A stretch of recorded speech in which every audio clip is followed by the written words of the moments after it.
আগামী 18 মার্চ থেকে 24 মার্চ গুয়াহাটিতে চলছে জাতীয় বাস্কেটবল চ্যাম্পিয়নশিপ। এবার প্রথম রাজ্য থেকে অনূর্ধ্ব 23 পুরুষ এবং মহিলা বিভাগের দুটি দল রওনা দিচ্ছে গুয়াহাটির উদ্দেশ্যে। রবিবার আগরতলার এনআরসিসিতে তাদেরকে যাত্রী হাতে তুলে দিয়ে শুভেচ্ছা জানানো হয়। এদিনের এই অনুষ্ঠানে উপস্থিত ছিলেন ত্রিপুরা বাস্কেটবল অ্যাসোসিয়েশনের চেয়ারম্যান তথা আগরতলা পৌর নিগমের মেয়র দীপক মজুমদার, বাস্কেটবল অ্যাসোসিয়েশনের সভাপতি সঞ্জয় সাহা, পোস্ট কাউন্সিলর সহ সাধারণ সম্পাদক সহ অন্যান্যরা। বাস্কেটবল অ্যাসোসিয়েশনকে ধন্যবাদ জানাই এবং বিশেষ করে স্পোর্টস কাউন্সিল এবং সরকার এবং যারা বিভিন্ন ব্যক্তিরা সহযোগিতা করেছেন আজকে টিম যাওয়ার জন্য। বহুদিন পর এই রাজ্যে প্রথমবারের মতো আন্ডার-23 টিম বাইরে ন্যাশনাল কম্পিটিশনে যাচ্ছে। এটা অ্যাসোসিয়েশনের জন্য গর্বের বিষয় এবং রাজ্যেরও একটা প্রত্যাশা থাকবে। আমাদের যারা প্রতিভাবান খেলোয়াড়রা যারা টিমে অন্তর্ভুক্ত হয়েছে, মহিলা এবং পুরুষরা, প্রত্যেকেই এই রাজ্যের সুনাম অর্জন করে আসবেন এবং তাদের প্রতিভা বিকাশ করার ক্ষেত্রে এই প্ল্যাটফর্মটাকে ব্যবহার করবেন। এখানে আজকের এই সুন্দর সভায় যেখানে আমরা শুভেচ্ছা জানাচ্ছি যারা রাজ্যের বাইরে যাবেন আমাদের রাজ্যের হয়ে খেলতে।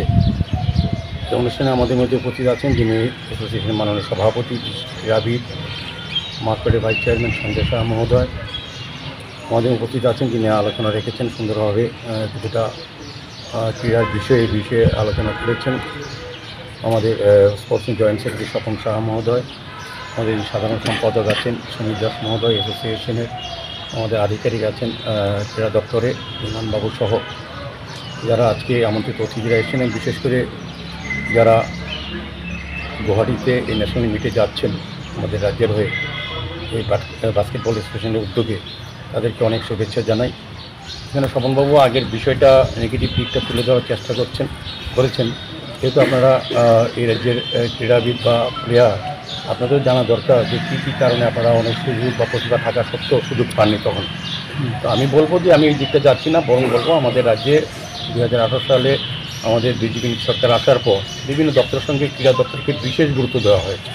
এই দপ্তরে যারা আছেন মাননীয় মন্ত্রী সহ স্পোর্টস কাউন্সিল সহ সবাই আমরা চাইছি রাজ্যের খেলার উন্নয়নের জন্য।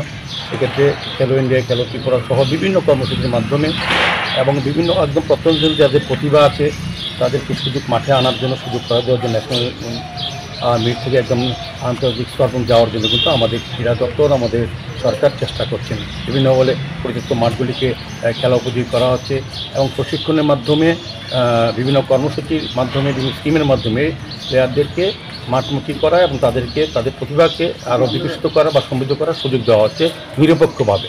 যেটা আগে প্ল্যাটফর্ম পাওয়া যাচ্ছে না, আগে প্রতিভা থাকলে আপনি সুযোগ পেতেন না।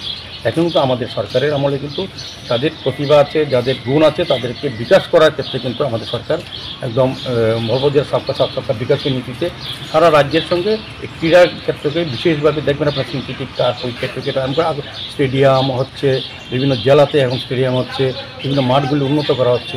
একটাই বিকাশ যে একদম গ্রাসরুট থেকে যাতে প্লেয়ারদের তুলে আনা হয়। সেক্ষেত্রে আমাদের সরকার কাজ করছেন, আমাদের স্পোর্টস কাজ করছেন। বিশেষ করে আমি বাস্কেটবল অ্যাসোসিয়েশনকে ধন্যবাদ জানাই, তারাও একটা বিশেষ উদ্যোগ গ্রহণ করেছেন। যেটা বলা হয়তো স্বপনবাবু বলেছেন যে আগে ইচ্ছে থাকলেও বিভিন্ন চক্রান্তের কারণে আমাদের রাজ্যের থেকে প্রকৃত খেলাদের নিয়ে রাজ্যের টিম গঠন করা যেত না, বাইরের প্লেয়াররা চান্স পেতেও আমাদের রাজ্যের নাম হয়। তো এটা কিন্তু এবার বন্ধ হয়ে গেছে। এবার আমাদের যারা ক্রীড়ামোদী বা ক্রীড়া সংস্থা সবাই কিন্তু এটা এক জায়গাতে এসেছে যে প্রকৃত প্লেয়ারদেরকে যারা যে ইভেন্টে খেলতে চায় তাদেরকে সুযোগ করে দেওয়া হবে। সেক্ষেত্রে আপনাদের কাছে একটা সুযোগ এসছে, এই সুযোগটাও কিন্তু গ্রহণ করবেন। আমাদের সরকার বা আমাদের সংস্থা যেমন আয়োজন করেছেন, ব্যবস্থা করেছেন, এখানে বাদল বাবু তার আমাদের ব্যক্তিরা সাহায্য করছেন। তো এই ক্ষেত্রে আপনাদেরও একটু নিজেদের এগিয়ে আসতে হবে, এই সুযোগটা গ্রহণ করতে হবে। আপনাদের প্রতিভা, আপনাদের গুণ এবং খেলার যে পরিবেশ তৈরি হচ্ছে সেটাকে অংশগ্রহণ করতে হবে সার্বিকভাবে। কিছুটা প্রতিবন্ধী সবসময় থাকে, সব কিছু সরকার করতে পারে না, কিন্তু বাকি কিন্তু অ্যাসোসিয়েশনগুলি কিন্তু স্ব উদ্যোগে নিজেরা পয়সা খরচা করে কিন্তু সরকারের পাশে থেকে আমাদের সহযোগিতা করছে। উদ্দেশ্য একটা হচ্ছে রাজ্যের যাতে সুনাম বৃদ্ধি পায় এবং প্রতিভাবান খেলোয়াড়রা যাতে যে যার সুযোগ পাওয়ার কথা